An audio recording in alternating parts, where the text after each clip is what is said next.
तबसम्म त देश विकास हुँदैन नि। त्यही भएर भोलिको आन्दोलनको मुख्य उद्देश्य भनेको पनि के हो भने यो व्यवस्था परिवर्तन गर्ने हो, यसका लागि भोलि तयारी गर्ने, अरू केही पनि होइन। भोलि 10औं लाख मान्छेहरू हुन्छ। आज हामी आमसभा होइन, तपाईँहरू आउनुहोस् भन्न आएको छोटो समयमा।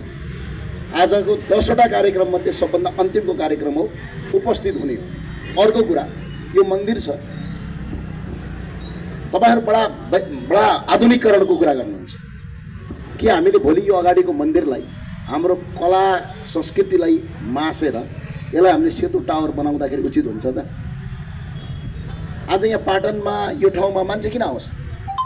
तपाईको अनुहार हेर्न आएको होइन नि, यहाँ कला संस्कृति छ त्यसलाई हेर्न आएको।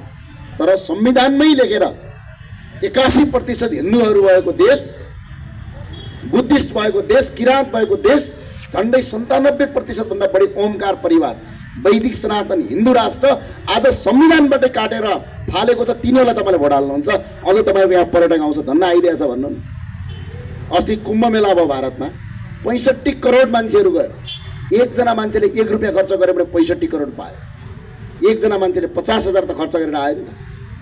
65 करोड इन्टु 50,000 हान्नुस्, तपाईको क्याल्कुलेटर र मोबाइलले पनि काम गर्दैन, त्यति रकम उठ्यो। त्यसले देश विकासमा निर्माण गर्न सकिन्छ। विश्वका 121 करोड हिन्दूहरू छन्, तिनीहरूको पवित्र स्थल नेपाल हो, त्यो पनि काठमाडौँ उपत्यका हो, पशुपतिनाथ यही छन्। ती हिन्दूहरूलाई नेपाल ल्याएर 10% मात्र नेपाल ल्याउन सकियो एक वर्षमा, 1% मात्र ल्याउन सकियो भने पनि 101 करोड 20 लाख नेपाल विदेशीहरू ल्याउन सकिन्छ। 1% बुद्धिस्ट आयो भने 65 लाख बुद्धिस्टहरू ल्याउन सकिन्छ। तिनीहरूलाई नेपाल घुमाएर यदि यसलाई टुरिज्म गरेर यसलाई टुरिज्मलाई व्यवसायका रूपमा परिणत गर्नुको सट्टा हामी त खुलमखुला नाच्ने हो, डलर खाने हो भने हिन्दू राष्ट्र मासिया छ। त्यो हिन्दू राष्ट्र स्थापना गर्नका लागिको भोलिको स्वागत तथा आन्दोलन कार्यक्रम हो, त्यसका लागि उपस्थित भइदिनु होला। बस यति हो, अरू केही होइन।